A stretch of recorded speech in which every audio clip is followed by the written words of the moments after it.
Salut à tous, nouvelle vidéo mise à jour sur le Bitcoin et sur l'Ethereum. Donc ceux qui regardent la vidéo sur YouTube, actuellement on est sur Twitch. Donc hello vous pouvez dire bonjour nos amis de Twitch, à ceux qui regardent sur YouTube. Donc aujourd'hui on va essayer de voir de l'interne, bien sûr, parce que la grosse structure elle n'a pas bougé. J'hésitais à enregistrer cette partie, parce qu'au final... ça va être de la petite time frame, donc le temps que je vais poster ça, je pense que la structure elle aura déjà bougé. Mais voilà, on va le faire, parce que je sais que tout le monde ne peut pas venir pendant les lives, et là il est 21h presque. Et voilà, donc on va attaquer. Hop, on va passer. Donc il n'y aura sûrement pas de montage sur cette vidéo. Je vais la poster directement, vu que c'est juste un enregistrement du live. Alors, notre Bitcoin, qu'est-ce qu'il nous fait, ce petit... donc, Bitcoin, je pense que ceux qui sont dans la communauté Discord, vous avez déjà vu cette structure. Donc, on attend pour le moment un running. Je pense pas que ça soit déjà fait, ça, ce n'est clairement pas suffisant. Mais si ça, c'est mon A et ça, c'est mon B, j'attends un drop et ensuite un up. D'accord ? Alors, il y a juste cette structure qui m'embête. On va aller en 5 minutes parce que je sais pas si... je sais que beaucoup n'ont peut-être pas vu. Donc, ce mouvement agressif ici. Donc, si ce move, c'est un A et tout ça, c'est un B et ça, c'est un C, on a déjà obtenu une structure corrective. On a déjà obtenu un expanding. D'accord ? Donc, si on a déjà obtenu un expanding, ça veut dire que ça, c'est une correction. Et ça, c'est un top. OK ? Donc, il va falloir surveiller ce qu'il me fait là-dedans. Si on est, s'il nous fait une correction dans cette zone, c'est toujours de l'achat. Donc, ceux qui sont déjà dans l'achat, on continue à suivre la même direction. Il n'y a pas de raison de couper. Comme je l'ai dit dans la dernière vidéo, il n'y a pas de raison de couper sans trade. On monte juste les break-even. Alors, il faut vraiment comprendre un truc. Hein. On coupe pas un trade comme ça. D'accord, un TP, genre quand je donne des TP, notre objectif, il était là. Donc notre objectif, il était là, ce dernier plus haut. Objectif ne veut pas dire tu prends tout. D'accord, objectif, ça veut dire tu prends une grosse partie et tu laisses le reste. Tu montes ton break-even. Parce que si le marché continue à monter, bah, j'ai pas envie d'attendre un autre setup ou me retrouver, ou s'il donne pas de setup et continue à monter, me retrouver loin du trade. Donc, je coupe un gros morceau. Et s'il continue à monter, moi je monte mes break-even. Là, s'il me valide un running flat, un nouveau plus haut, je monte mon break-even. Si ce n'est pas un running parce qu'il m'a donné déjà un expanding ici en interne, je le vois corriger, il me donne un nouveau plus haut, je monte mon break-even. D'accord ? Je suis toujours dans le game. Maintenant, pour les personnes qui ont coupé leur trade, parce que je sais qu'il y en a, ils ont coupé leur trade, et c'est pas grave en soi, vous avez fait de l'argent. On va pas se plaindre parce qu'on a fait de l'argent. Dans ce cas-là, vous devez attendre. Vous devez attendre un setup. Il ne faut pas FOMO sur le move. Parce que ici, en interne, à chaque fois qu'il donnera un nouveau plus haut, sauf s'il y a genre une news, un gros push derrière, à chaque fois qu'il donnera un nouveau plus haut, on s'approche vers une fin de structure. Okay. Et quand je dis fin de structure, j'en ai parlé tout à l'heure, mais je réponds aussi en même temps à un commentaire. Fin de structure ne veut pas dire retournement. Le marché va chuter à 20 000, d'accord ? Fin de structure, ça veut dire que la structure qu'on est en train d'analyser est potentiellement terminée pour au moins corriger. Exemple, quand j'ai posté sur Twitter la dernière fois, attention, ceux qui tradent en 15 minutes et moins, montez vos break-even parce qu'on s'approche vers une fin de structure, bah, c'est exactement ce qu'on a eu. Donc on était là, on a eu un gros mouvement agressif, et ensuite, on a validé la correction de cette structure 15 minutes. Donc, ça a bien validé la fin de la structure et on a bien entamé une correction 15 minutes. Donc, une fin de structure, ça peut être une correction de cette structure ou un retournement. Ça va dépendre de la structure supérieure. Donc, c'est pour ça que j'ai précisé 15 minutes et moins. D'accord ? J'ai pas dit plus. Parce que si j'avais dit attention, structure 1 heure ou 4 heures, là, ok. Là, c'est un retournement. Okay ? Donc, est-ce qu'on a eu une fin de structure de ce move ? Oui, il a bien donné un running flat ici avant de continuer. Parce que je sais, il y en a, ils ont vendu parce que j'ai dit attention, fin de structure. On vend pas parce qu'il y a une fin de structure. On vend parce qu'on a un objectif. On vend parce que je sais ce que je suis en train de trade. Je vends parce que j'ai vu une structure qui annonce de la vente et je trade cette structure. Je ne vends pas parce que qui m'a dit attention. Il a mis le mot attention. J'achète pas non plus parce que j'ai dit attention.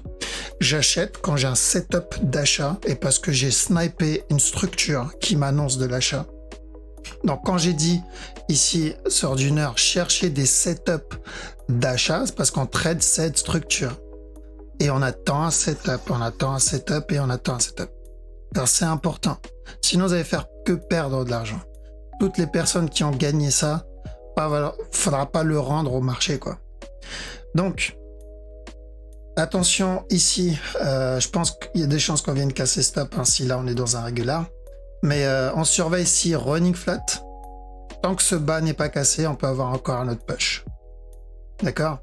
Maintenant, on va analyser la structure supérieure, parce qu'il y en a, ils voient la flèche, ça y est, commencent à avoir des palpitations nerveuses. La flèche, comme j'ai dit, je vais attendre une validation. Parce que s'il me corrige, s'il casse ce top ou il me corrige, on peut changer de structure en interne. D'accord? Parce que de base, on est toujours dans ce move.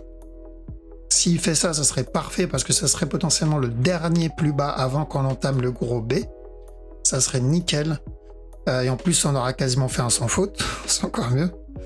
Et par contre, s'il vient casser ce top, on peut entamer une nouvelle structure. C'est-à-dire qu'on est potentiellement déjà dans le B. Ok, ou au moins un B interne. C'est-à-dire au moins un B interne. Hein.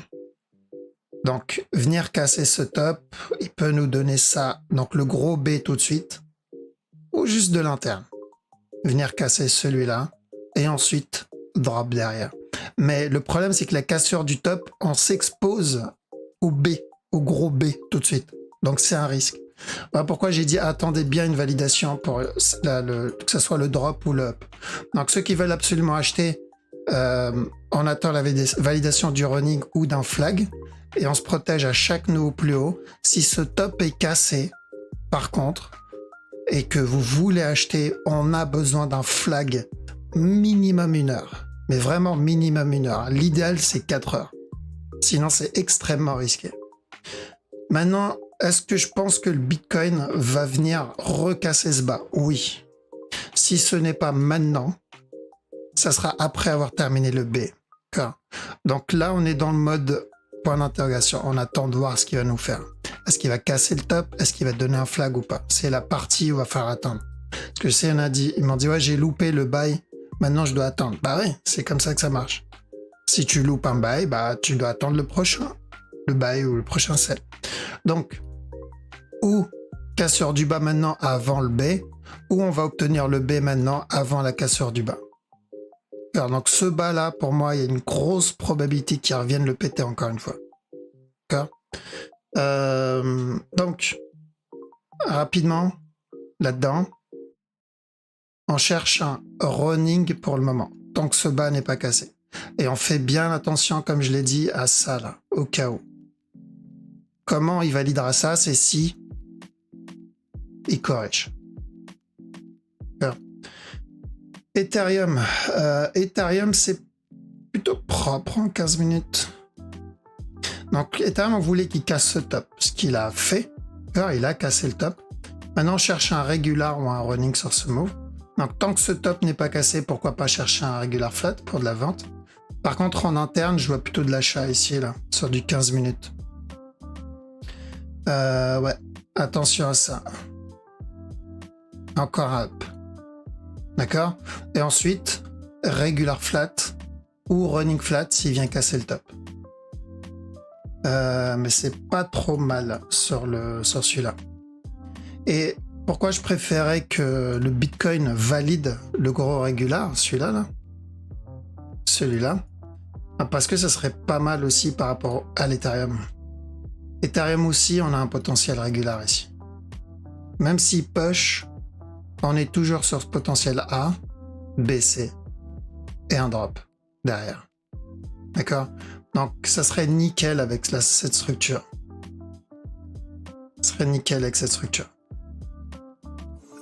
On va voir. C'est à surveiller en petit time frame, pas besoin de FOMO, pas besoin de FUD non plus dessus.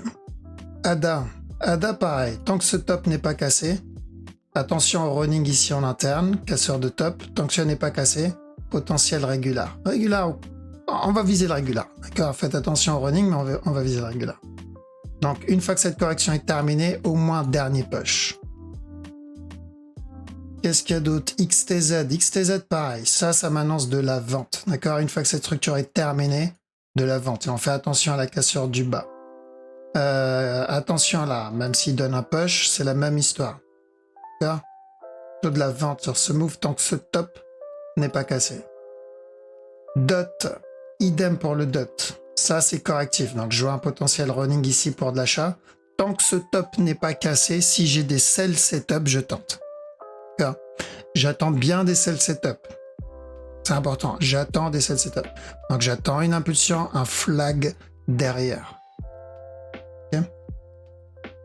S'il vient casser le top, on ira dans ce cas-là pour le running. Et là, on cherchera des buy setup. Parce qu'un running, c'est une structure de continuation, donc c'est beaucoup plus intéressant. BNB, la même chose aussi. Car attention au running là, donc un buy. Cassure de stop, tant que celui-là n'est pas cassé. Un régular ou... Tant que ce top n'est pas cassé, de toute façon, c'est régular au contracting. SFP, idem, hein, donc même chose.